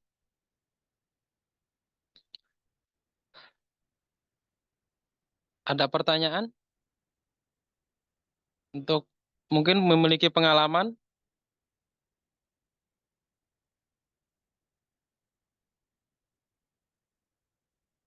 Yang memiliki pengalaman di lapangan? Jadi begini, sindrom itu berawal semuanya sindrom ya. Sindrom itu yaitu tadi orang yang kadang kecewa ya, kecewa dengan misalnya dia itu apa yang dia harapkan, dia impikan ternyata tidak jadi kenyataan ya, membuat dia seperti ya orang stres lah ya, ketawa-ketawa sendiri. Ya dibilang kalau orang ini ya stres kan gitu kan, sering dia ketawa-ketawa sendiri dan sebagainya, ya kan? Tapi itu adalah sindrom, ya, stres yang masih ringan sebenarnya, gitu. Kalau kita paham dalam menangani, ya, paham gitu, insya Allah. Ya, baik Pak, silakan. Itu stres dengan bipolar sama nggak? Karena Stres dengan bipolar bipolar itu apa Pak? bipolar itu dia ada dua kepribadian. Oh, oh iya Pak, itu biasanya gangguan ini Pak, pikiran Pak. Ya, Ya hampir-hampir mirip sih Pak. ya. Itu bipolar itu juga dari sindrom sih Pak. Kalau sepengetahuan saya ya. Ya mungkin teman-teman di sini ada yang tahu mungkin. Kalau sepengetahuan saya seperti itu Pak. Kemarin dia itu kadang-kadang ingin bunuh diri, tapi nanti sadar kembali. Kemarin setelah diterapi stok darah, ada sedikit perubahan sih. Iya. Nah, kalau seperti itu Pak, nah itu dalami dulu Pak. Ya, didalami dulu. Ya kita tidak bisa itu langsung mistis ya. Ya, tidak bisa langsung mistis, tapi coba itu dalami dulu Pak. Biasanya ada hal-hal yang belum terselesaikan di dalam dirinya Pak. Itu rata-rata Pak. Ya, itu rata-rata. Maka Ya, dari itu kita sangat penting hadir. dengan sebelum ditotok darah, Mm-mm, saya lakukan guna kolbu dulu, dan di mm-mm. situ lebih kekecewaan sih, kekecewaan dan rasa kehilangan itu sih yang terungkap gitu sih Pak Ustadz. Iya, iya, iya. Maka dari itu hadirnya kita kuatkan rasa empati kita, rasa kita ini kita kuatkan di situ ya. Terutama adalah kita membuat benteng sisi kolbunya mereka, blok mentalnya kita bongkar, ya. Terus kita kuatkan sisi kolbunya gitu, agar benar-benar mereka bisa kuat, ya. Kita berikan edukasi dan motivasi, begitu Pak.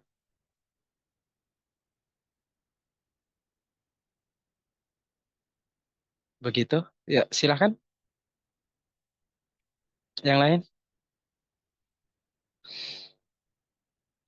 Assalamualaikum Pak Said.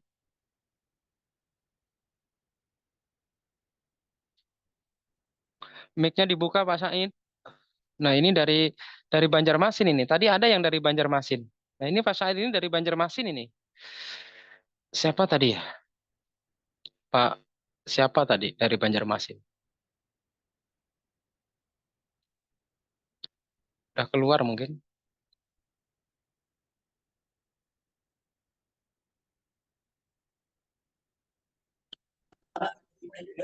Ya, Pak Said, Ya, bagaimana?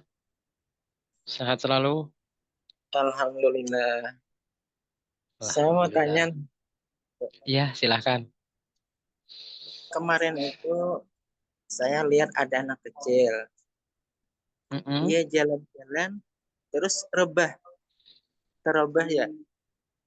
Uh-uh. Setelah bangun, setelah bangun, rebah lagi ke belakang. Terus lalu mau dia hampir pingsan orangnya. Kenapa itu? Kan orangnya masih kecil. Hmm. Baik, baik, Pak. Umur Cuma berapa kira-kira, Pak? ya kira-kira tuh cuma kelas 1 SD lah. Hmm. Baik. Itu kalau seperti itu gejalanya, ya kemungkinan besar ya. Kalau seperti itu biasanya ya dia kelelahan, satu kelelahan fisik, dan kedua mungkin dia memiliki kelainan, Pak. Seperti darah rendah. Kita tidak Hmm. tahu ya. Iya, biasanya itu hal-hal seperti itu, darah Iya, rendah itu betul. mudah ini juga. Kalau kena sinar matahari, dia kadang-kadang dia, apalagi di samping lelah ya, fisiknya itu gampang mudah pingsan, Pak. Iya, iya. Gitu. Nah, kalau enggak, mungkin dia punya sisi autis gitu. Autisme, kita tidak tahu, Pak. Persisnya seperti apa. Tapi kalau seperti yang Pak Said sebutkan, itu biasanya itu tadi, kelelahan dan mungkin saat itu ya trombositnya turun, kan begitu. Kemarin tuh kata mamanya sering terjadi kalau rebah bisa kaget-kaget, Hmm, kayak pingsan tuh, tapi kemudian sadar lagi. mm-mm. Oh, berarti berawalnya kaget gitu ya? Iya, terjatuh kemarin tuh, terjatuh terus Mm-mm. bangun, setelah bangun lalu rebah lagi, kepalanya berdarah gitu kemarin tuh. Oh, Karena begitu. Ya, kemungkinan besar ya kalau berdarah kepalanya ada benturan, Pak Said. Nah, itu ya perlu diterapi dengan pelan-pelan. Kalau masih kecil ya. Tapi kalau masih anak SD, kalau ada benturan di kepala, contoh anak saya sendiri ya yang sudah SMP. Itu dengan anak SD mungkin udah kuat lah menahan di lintah, Pak Said. Itu sangat efektif di lintah. Di lintah kita berikan iya, relaksasi, iya, terus iya, iya. arahkan dimandiin seperti itu, Pak Said. Dimandikan orang tuanya embun-embun ya, apalagi Iya, pakai herbal air hangat misalnya, iya. herbal air hangat dikasih misalnya apa ya, cengkeh lain sebagainya yang hangat-hangat gitu. Nah, di ini tepat dimandikan di embun-embunnya biar otak-otak sarafnya ini gitu kan Oh, itu kembali gitu. Begitu. iya, iya, Diarahkan begitu, Pak Said. iya. Hmm, Begitu, Pak Said, bisa dipahami? ya, bisa, bisa. Bisa dipahami ya. Alhamdulillah Iya. berkah selalu ya Pak Said untuk Amin, menebar amin, kebaikan. Ya. amin. Assalamualaikum Pak Si- Ustadz, izin bertanya. Waalaikumsalam warahmatullahi wabarakatuh. Silahkan. Kalau untuk kasus epilepsi, itu masuk ke mana dia itu Pak Ustadz? Epilepsi itu kan dikarenakan ketegangan ya, saraf ya, menurut ininya ya. Dikarenakan ketegangan saraf di otak apa gimana sih? Lupa saya. Gitu. Ketegangan saraf di otak epilepsi itu. Ada salah satu kasus jemaah kami juga epilepsi, dia sudah muda. Terkadang dia kalau kumat malu ya. Orangnya agak ganteng, ya kan, masih muda lagi ya kan.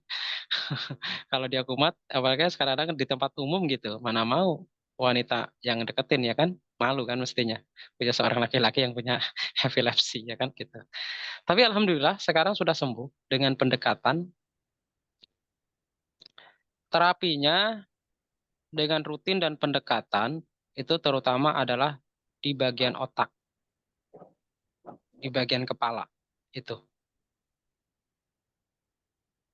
Epilepsi itu apa? Terapinya itu tidak bisa Kita dalam artian itu ya harus rutin, benar-benar rutin gitu loh, epilepsi itu.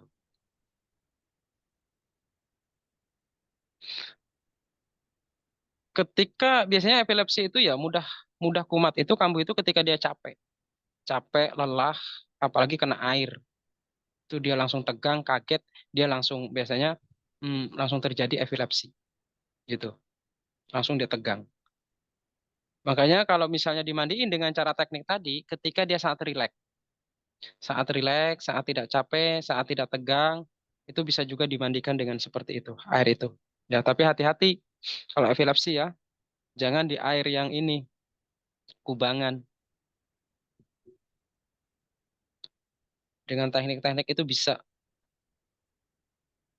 dibekam di kepala misalnya, begitu. Iya baik Pak Ustadz, Begitu. terima kasih. Iya, sama-sama, berkah selalu. Baca. Ya, silahkan yang lain.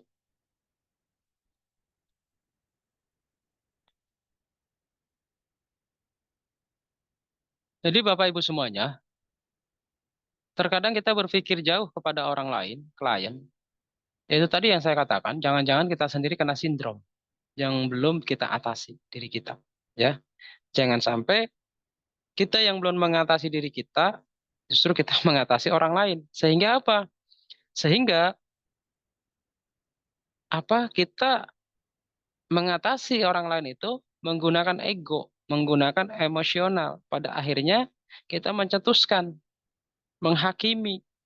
Ya, apalagi kalau kita mencetuskan sampai, oh ini kena guna-guna, ini begini dan begitu. Nah, itu jangan sampai terjadi pada diri kita. Maka dari itu, kita sebagai seorang praktisi, sebelum kita menangani orang lain, tangani dulu diri kita. Apakah kita terkena sindrom, lain sebagainya, apakah stres, depresi, apakah kelelahan diri kita. Kelelahan itu bukan hanya fisik, otot, ya, saraf, urat, apalagi kita tiap hari megang orang misalnya nih, ya, megang orang misalnya pijat begini, ini bisa lelah, gitu loh, ya bisa lelah. Jadi kelelahan, apalagi kelelahan ligamen itu bisa menyebabkan robeknya ligamen, ya, di otot. Jadi setiap persendian ini kan diikat dengan ligamen nih, yang sudah belajar patah tulang tuh, tahu ya tata letaknya. Nah, itu yang saya katakan tadi, berakibat stres, orang yang atlet lari itu, dia patah tulangnya saat lari. Dia bukan terjatuh, tapi di beritanya dia terjatuh, kakinya patah. Sebenarnya ada di video ulangan, ya, di review, dia patah dulu, baru dia jatuh, tersungkur, stres kakinya, tulangnya. Tidak bisa menjadi tumpuan, gitu loh, kelelahan. Nah, itu jangan sampai terjadi pada diri kita, ya. Jadi mengakibatkan energi-energi negatif akhirnya bertumpuk pada diri kita. Akhirnya bersakit berkelanjutan. Gitu. Jangan sampai terjadi ya. Naudzubillah min dzalik. Begitu. Jadi begitu ya. Tadi yang Pak Asep sudah mewakili nih semuanya. Bagaimana yang orang memiliki ilmu tadi yang Pak siapa? Nurkolis yang dari Solo 3 ya. Itu dari SMP itu. Nah, ya Nurkolis tambahan itu tadi memakai gaharu akan lebih baik ya. Mencari gaharu yang murni, yang asli ya. Baik yang dibakar ataupun minyak. Maka itu akan memberikan relaksasi. Apalagi kalau kita memiliki bacaan-bacaan dari guru, itu sangat dahsyat hasilnya, ya, sangat dahsyat hasilnya, gitu. Nah, kenapa saya menggunakan gaharu? Ya, karena gaharu sudah jelas, ada hadisnya ya, ada hadisnya gitu loh. Kalau gaharu ya, sudah jelas kan, begitu. Gaharu itu. Jadi bukan masalah bid'ah ataupun apa membakar gaharu itu. Ya mungkin kalau tujuannya kita itu salah, ya mungkin ya beda cerita ya. Memang gaharu itu tergantung tujuan sih. Ada juga kebetulan saya menemui seseorang teman, dia pernah untuk minyak gaharu itu ternyata nih ya bisa untuk hal-hal yang Nggak usah saya ceritakan lah. Nggak baik. Nggak usah ceritakan. Ya. Gitu. Oke, lanjut. Silakan. Jika ada pertanyaan. Jadi begitu ya, Pak Asep dan Pak Nurkolis. Alangkah baiknya memakai minyak gaharu. Akan lebih cepat reaksi. Silakan.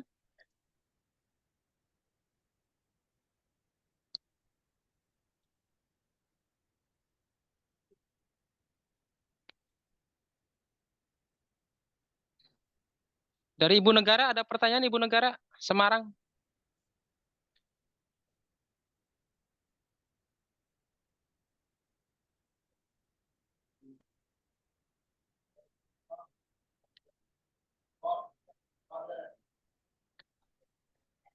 Ya baik, bila tidak ada pertanyaan saya lanjutkan. Jadi memang tingkat stres itu banyak ya. Berawal dari sindrom ya tadi sekolah. Kalau orang sekolah itu berawal itu dari bully, ya. Ya memang ada mistisnya juga terkadang dari sangkut paut dengan orang tua. Tapi saya nggak bisa ceritakan di sini ya, karena ini sangat sangat riskan dan sangat rentan. Itu ada juga, ada sebagian. Ada dari misalnya orang tuanya dulunya senang-senang mistis lah ya, gitu.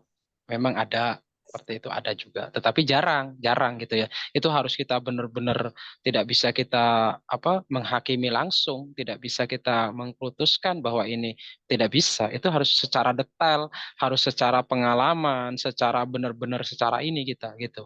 Memang ada seperti itu, pernah kami temui.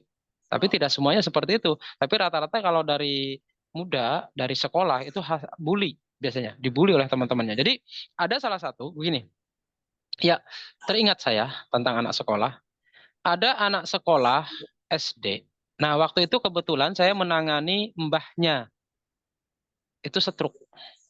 Nah, tiba-tiba anaknya ini bercerita bahwa anak saya ini tidak mau sekolah begini dan begitu, ngaji harus pokoknya full non-stop ditunggu gitu. Ditunggu sampai pulang. Kalau nggak ditunggu, itu nangis jerit-jerit kan gitu. Kalau kalau tahu orang tuanya nggak ada gitu, dia nangis. Saya tanya, apa awalnya? Awalnya ternyata kena bully. Itu saat dia jadi di sekolah itu mengadakan acara ya, dia pentas gitu, apa gitu, singkat cerita, ternyata itu dibully oleh teman-temannya gitu loh. Nah, membuat dia itu nervous, membuat dia itu merasa hilang harga diri kan, hilang kepercaya diri gitu loh. Akhirnya anak itu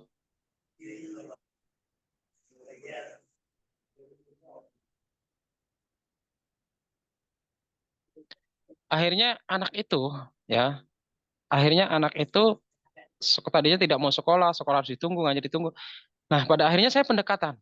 Karena ini masih anak-anak, saya pendekatan, saya orang tuanya saya suruh tadi melakukan tadi, terus memang ada secara ini ada ya, gitu. Terus dengan pendekatan-pendekatan, ketika saya 1 minggu kemudian saya balik ke sana, 1 minggu kemudian saya terapi mbahnya itu lagi, alhamdulillah dengan kabar baik. Terima kasih Pak, matur nuwun, anak saya sekarang sudah saya bisa tinggal, sudah mau sekolah sendiri, ngaji sendiri gitu loh. Luar biasa gitu loh. Ya, itu gitu. Itu dengan edukasi, dengan kita berikan tata cara gitu ya. Begitu.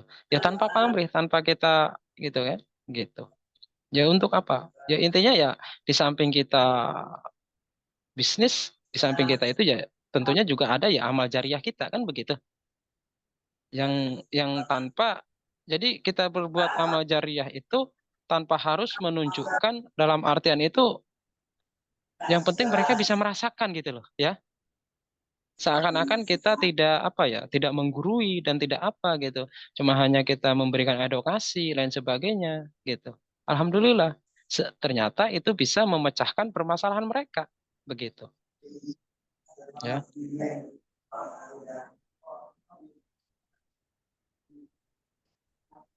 Jadi begitu ya. Silahkan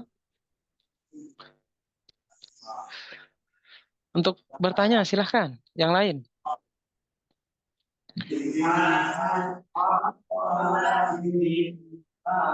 Jadi untuk sindrom itu banyak tingkat-tingkatannya tadi yang saya katakan. Mulai dari teringan ya, mulai teringan sampai terberat. Terberatnya apa? Yaitu tadi, sampai tingkat stres dia. Depresi, akhirnya apa? Ketika tidak menemukan cara, akhirnya dia apa? Lari hal-hal yang dilarang oleh syariat. Naudzubillah min dzalik, ya. Orang kekurangan ekonomi, lain sebagainya. Gengsi, malu, ya, lain sebagainya. Akhirnya dia lari ke hal-hal yang dilarang oleh syariat. Naudzubillah min dzalik. Gitu. Makanya hadirnya kita, mari kita edukasi. Mari kita beri pencerahan kepada mereka, gitu. Agar mereka termotivasi dan teredukasi sehingga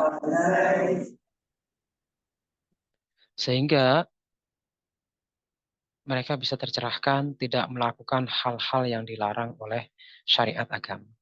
Jadi begitu.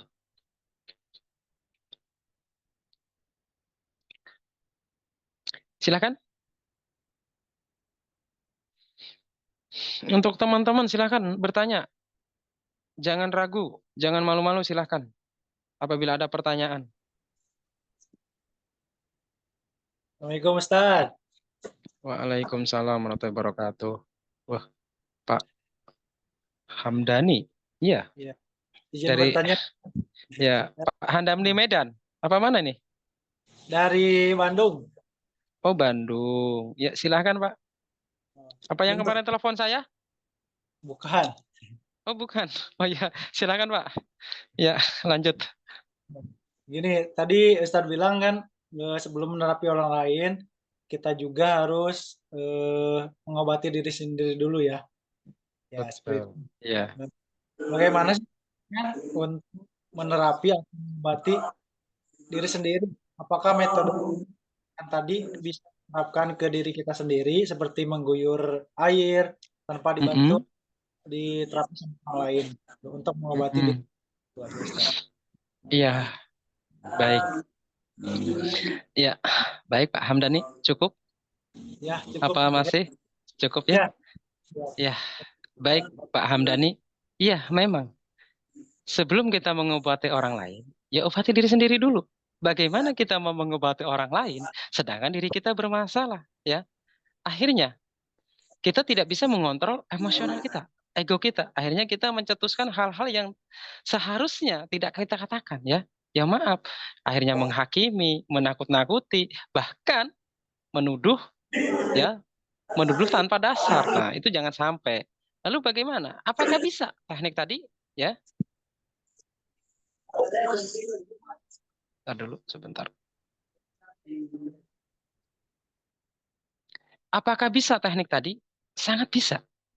Terutama tadi yang saya katakan di situ kan ada sesi meditasi, ya. Meditasi dengan bahasa formal ini. Tentu kalau kita misalnya sering melakukan ibadah, sehabis ibadah itu habis selesai, kita luangkan waktu 5 menit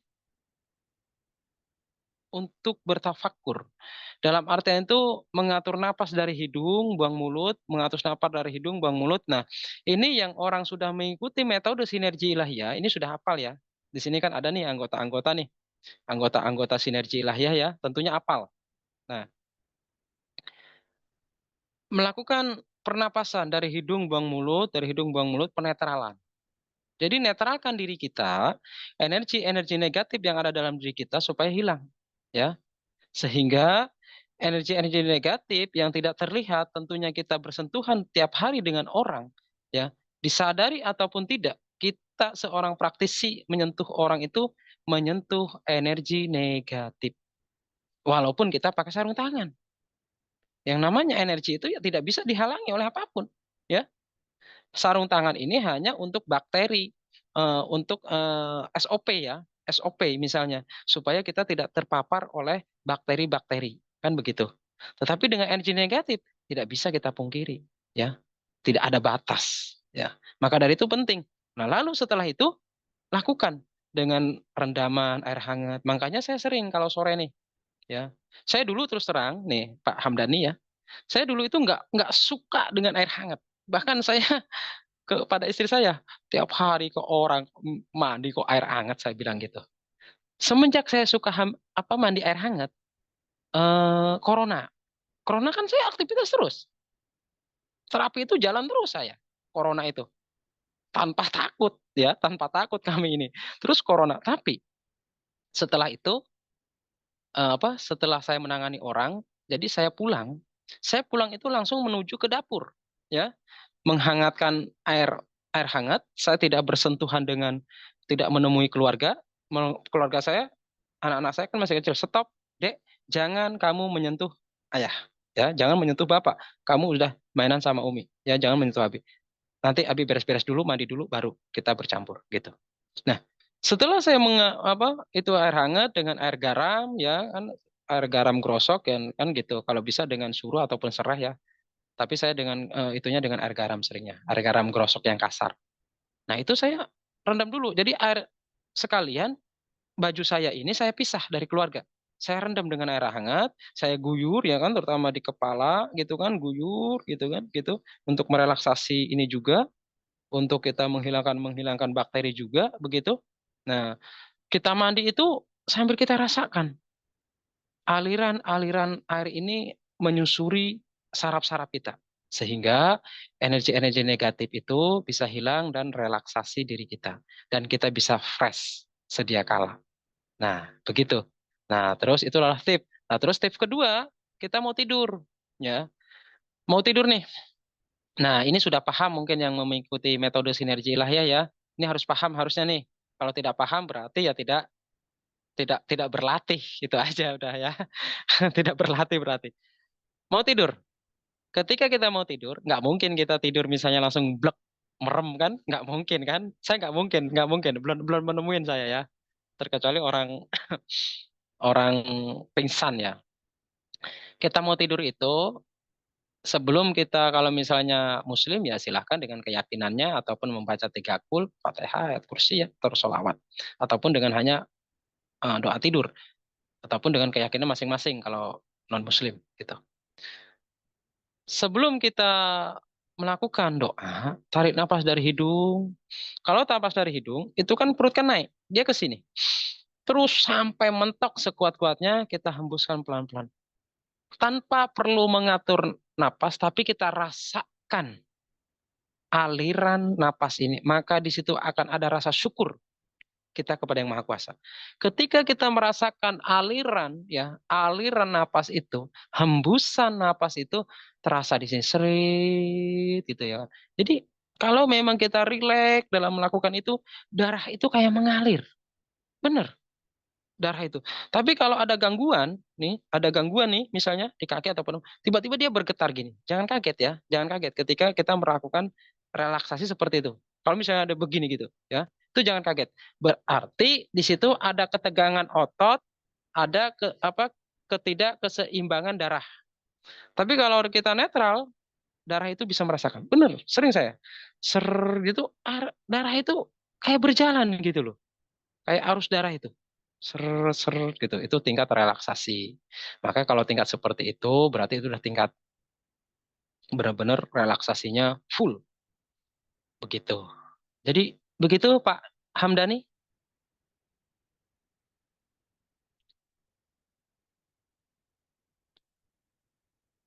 Begitu Pak Hamdani, bisa dimengerti ataupun masih Iya, secara ininya detailnya?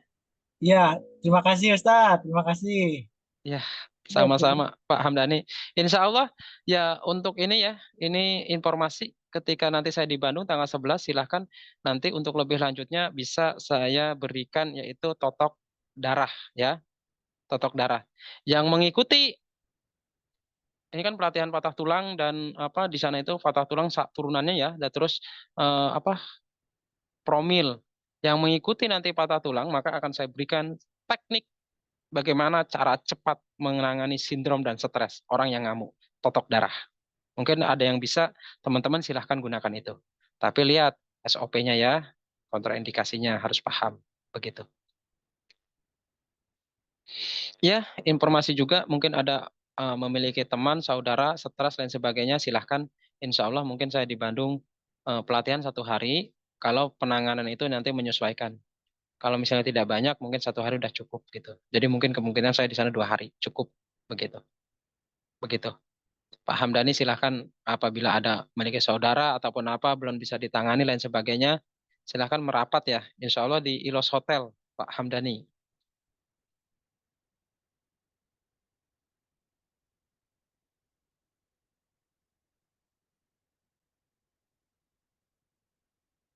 Baik, silakan untuk yang lain.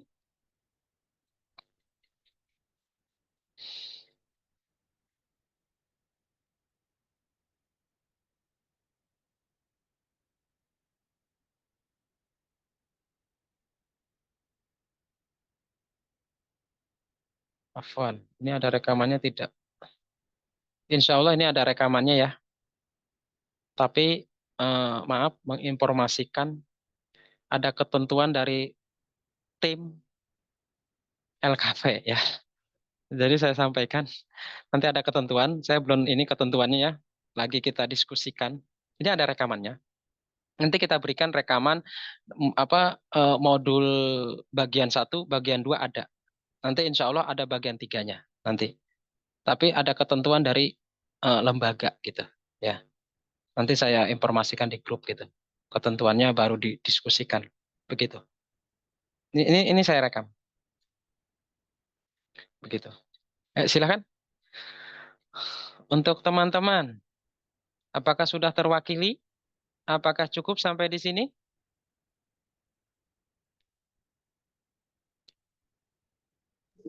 Cukup? Ya, cukup Pak. Udah terwakili dari beberapa pertanyaan. Iya, baik. Oke, Pak. Iya, jadi sebagai penutup, ya, intinya kita seorang praktisi, ayo kita tunjukkan profesionalisme diri kita. Ya, jangan pernah kita menghakimi tanpa sebab dan tanpa dasar. Walaupun ada sebab, jangan menghakimi apapun itu alasannya. Pesan saya, apapun itu alasannya. Kita hanya membantu. Ya, kita hanya membantu. Mereka datang kepada kita, mereka percaya dengan diri kita. Bahwa kita lewat wasilah diri kita bisa menyelesaikan problem mereka. Ya, bisa menyelesaikan problem mereka. Masalah bisnis pikir belakangan. Saya sering mengatakan di jenjang 6 bulan ini, bahwa kita itu untung ketika ada klien percaya dengan diri kita sudah mendapatkan berapa keuntungan. Ketika kita menunjukkan profesionalisme diri kita, mereka insya Allah kalau misalnya dengan rasa terima kasih di samping kita bertarif ataupun tidak bertarif, mereka akan memberikan lebih dan mereka akan mengiklankan secara otomatis. Ya, akan mengiklankan secara otomatis itu. Udah pasti. Ya, dengan pelayanan kita, dengan kebaikan kita, dengan mengedukasi kita, dengan rasa empati kita. Makanya semaksimal mungkin pengetahuan kita, pengalaman kita tuangkan di situ. Demi mendapatkan kepercayaan kepada mereka. Karena kepercayaan itu sulit untuk didapatkan. Maka dari itu, saya pesan, ayo jadilah seorang praktisi profesional. Yang lebih maju, yang lebih terdepan, tentunya lebih mandiri. Semoga pada malam hari ini kita diberikan keberkahan, petunjuk oleh Allah Subhanahu wa Ta'ala untuk kita sebagai praktisi dengan keilmuan-keilmuan diberkahi oleh Allah Subhanahu wa Ta'ala. Ya, informasi tambahan tanggal 17-18 insya Allah saya di Tangerang ya. Silakan yang dekat merapat di Tangerang ya. Pasdu, dan tanggal 11 ini di Lampung yaitu